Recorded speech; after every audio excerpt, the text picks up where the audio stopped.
Halo, Assalamualaikum warahmatullahi wabarakatuh. Jumpa lagi dengan Bu Nur Alifah. Kali ini kita akan membahas tentang dinamika hidrosfer dan dampaknya terhadap kehidupan.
Kompetensi dasar menganalisis hidrosfer dan dampaknya terhadap kehidupan di muka bumi.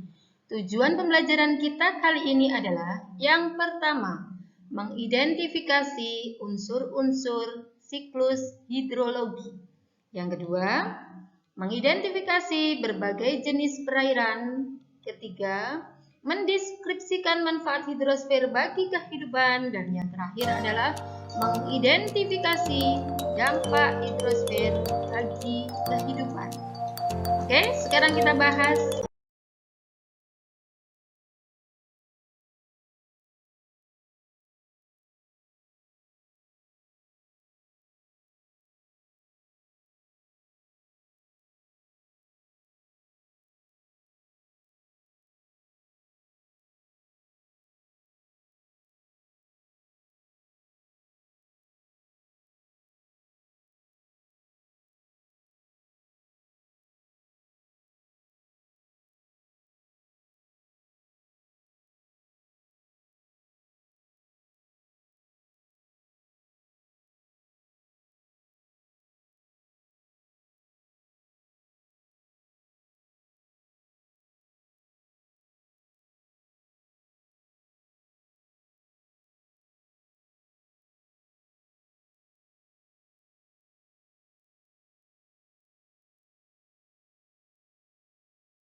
materi kita. Yang pertama adalah pengertian hidrosfer.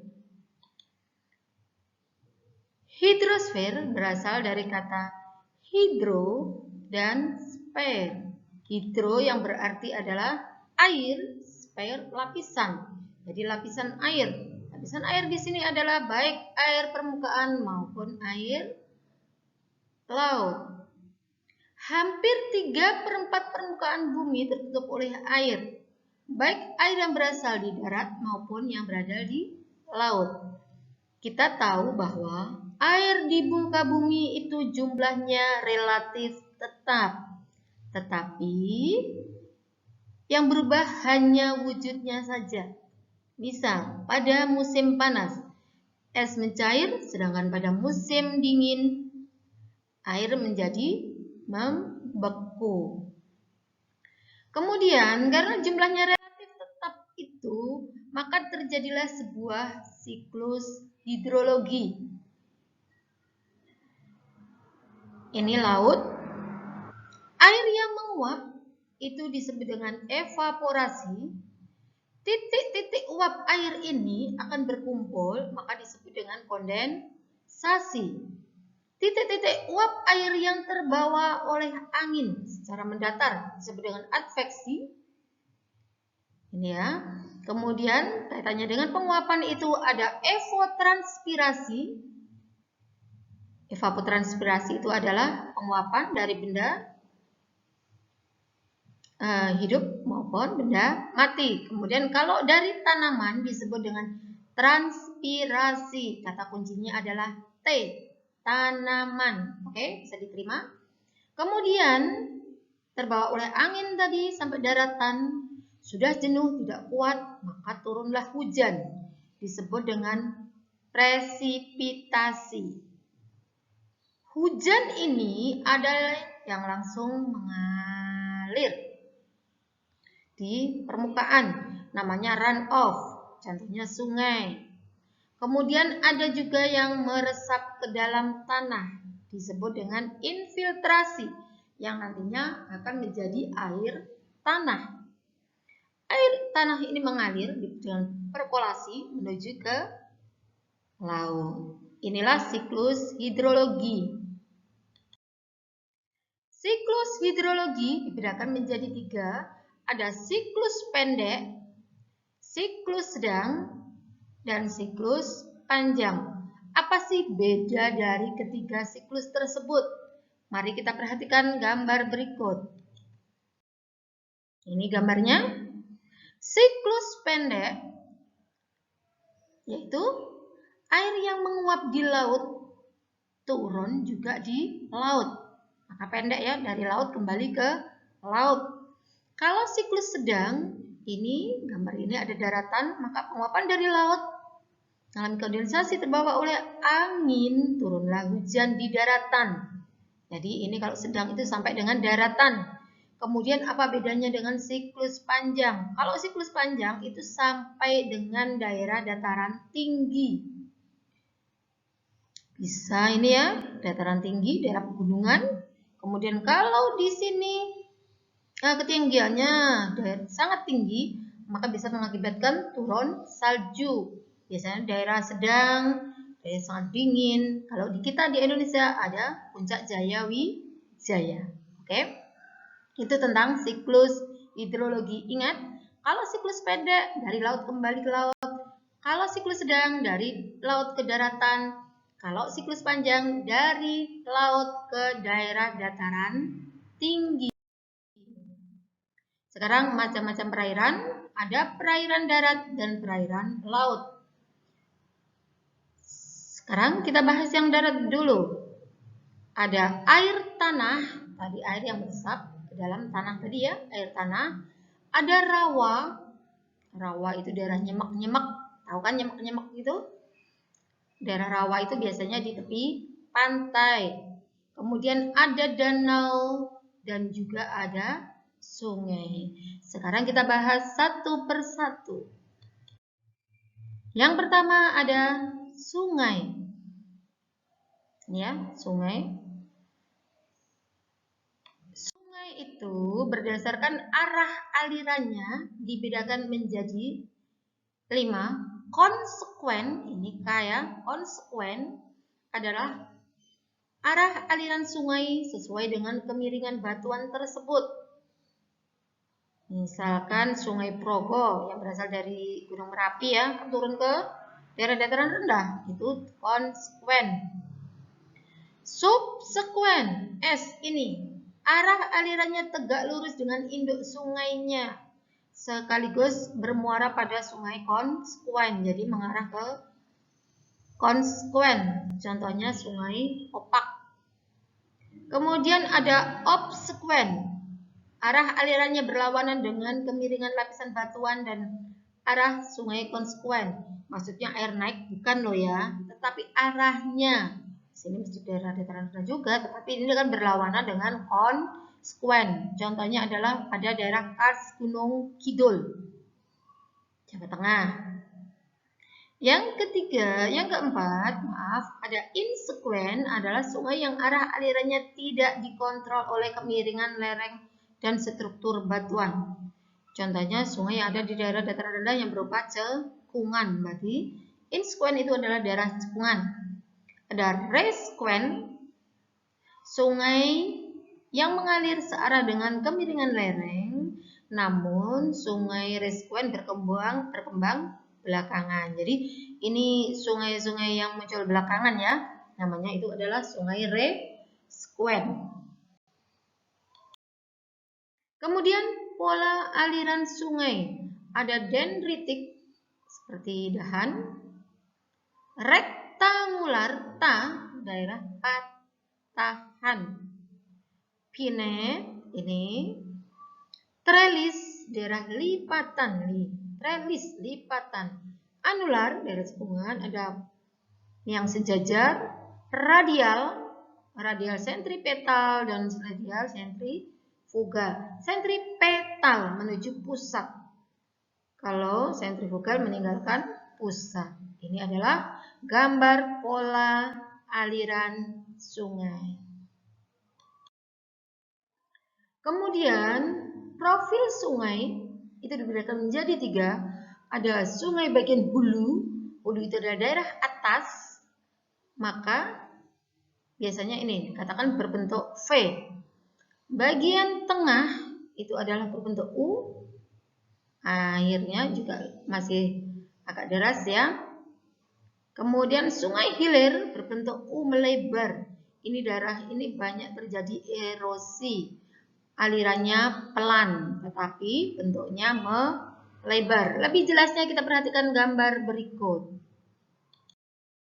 Ini gambarnya.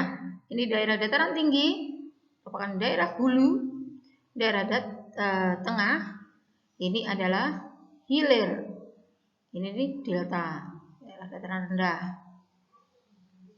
Oke, bisa diterima ya gambarnya. Jadi ini semakin ke bawah, maka sungai itu semakin melebar, tetapi arusnya semakin pelan. Yang kedua, danau. Danau adalah tubuh air dalam jumlah besar yang menempati basin di wilayah daratan. Suatu genangan dapat disebut danau jika paling tidak memiliki 3 kriteria. Yang pertama, mempunyai permukaan air yang cukup luas sehingga mampu menimbulkan gelombang. Jadi danau itu besar ya, cekungan yang besar terisi oleh air. Air cukup dalam sehingga terdapat strata suhu pada kedalaman air tersebut.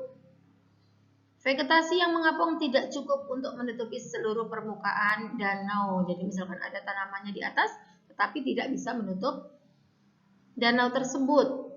Kita tahu ada danau vulkanik, berarti proses terbentuknya dulu adalah gunung yang meletus, kemudian puncaknya itu kawahnya terisi oleh air. Yang kedua ada danau tektonik, akibat terjadinya patahan. Tektonik vulkanik terjadi karena keduanya. Ada juga danau glasial, danau buatan, dan sebagainya. Kalau buatan disebut dengan waduk. Di sekitar tempat kita ada waduk Wonorejo. Memang itu sengaja dibuat untuk membantu irigasi penduduk sekitar serta pembangkit listrik tenaga air. Yang ketiga ada rawa. Rawa itu bahasa kita adalah daerah nyemak-nyemak. Kenapa nyemak-nyemak? Airnya selalu tergenang tetapi tidak begitu dalam. Jadi ini hanya tanaman tertentu yang bisa tumbuh di sini. Dan untuk menghindari abrasi maka perlu ditanam tanaman bakau. Oke, kita bisa lihat tanaman bakau itu seperti apa. Kalian bisa ke Cengkrong. Sudah tahu Cengkrong? Di sana ada tanaman, berbagai jenis tanaman bakau. Kemudian yang keempat ada air tanah. Air yang meresap ke dalam tanah tadi pada saat hujan disebut air tanah. Ya, inilah yang banyak dimanfaatkan oleh manusia. Jadi kita buat sumur, itu adalah air tanah. Kemudian ini secara umum pemanfaatan air tanah bisa sebagai sumber air minum, sumber tenaga, ini ya perairan pemanfaatan air darat, sumber tenaga seperti PLTA, ada irigasi perikanan darat, jelas ini akan banyak ikan darat, biasanya teman-teman bisa dimanfaatkan untuk rekreasi, untuk permainan air, ada juga untuk mancing, transportasi, olahraga, dan sebagainya. Ini contoh dari pemanfaatan air. Kemudian yang berikutnya adalah perairan laut. Laut adalah bagian dari permukaan bumi yang cekung dan tertutup oleh air yang mempunyai kadar garam tinggi. Jadi bedanya kalau di laut itu ada kadar garamnya, kalau di danau itu tidak mengandung garam. Kemudian ilmunya disebut dengan oceanografi. Perairan laut berdasarkan proses terjadinya dibedakan menjadi 3 adalah transgresi, regresi, ingresi. Transgresi adalah laut yang terjadi karena adanya genangan. Air laut terdapat pada daratan pada waktu berakhirnya zaman es. Contohnya adalah Laut Jawa, Laut Arafuru. Jadi ini laut termasuk laut dangkal, ya. Kemudian yang kedua, laut regresi adalah laut yang menyempit. Terjadi pada zaman es karena penurunan permukaan air laut sebagai akibat adanya penurunan. Kemudian laut ingresi disebut juga dengan laut dalam. Contohnya adalah di wilayah-wilayah Indonesia bagian timur. Ada Laut Banda, Flores, Sulawesi, dan Laut Maluku. Jadi kalau laut transgresi itu kita jumpai daerah Indonesia bagian barat. Kemudian kalau ingresi Indonesia bagian timur. Ini zonanya ada berdasarkan kedalamannya, litoral daerah pasang surut, neritik kedalaman sampai dengan 200 meter, ini banyak ikannya. Kenapa banyak ikan di sini? Karena sinar matahari masih bisa nembus permukaan sini ya. Jadi masih ada bahan makan untuk ikan-ikan tersebut. Kemudian zona batial di sini sudah mulai berkurang karena sinar matahari sudah tidak ada tembus. Kemudian ada zona abisal. Ini yang paling dalam. Kemudian ini loh nak, contoh dari sebuah palung. Jadi ada cekungan ke dalam. Orang kalau yang terbawa arus kemudian tertahan di palung ini jadilah wassalam. Jadi kalian kalau main ke laut hati-hati, dilihat gelombangnya, oke? Jenis laut berdasarkan letaknya pada laut tepi, laut pertengahan, dan laut pedalaman. Laut tepi itu adalah lautan yang terletak di pinggir benua dan laut ini terhalang oleh gugusan pulau. Contoh adalah Laut Tiongkok Selatan yang terhalang oleh kepulauan Indonesia dan Filipina. Laut pertengahan, ini berarti antar dua gugusan benua. Contohnya adalah Australia dengan Asia. Ada laut pedalaman, ini adalah Laut Baltik dan Laut Hitam. Tadi kita sudah tahu manfaat perairan darat, sekarang manfaat perairan laut. Sebagai sarana transportasi, sebagai mata pencaharian nelayan, sebagai pembangkit listrik, bisa tempat wisata bahari, membantu pengatur iklim, ingat di sini penguapan dan sebagainya, sebagai tempat pertahanan dan keamanan untuk negara kepulauan seperti Indonesia, juga kaya akan sumber bahan tambang. Ini adalah manfaat. Jadi, itu tadi materi kita tentang hidrosfer. Kalau kalian kurang jelas, bisa buka UKBM-nya tentang hidrosfer. Oke? Cukup sekian. Wabillahi taufiq wal hidayah. Wassalamualaikum warahmatullahi wabarakatuh.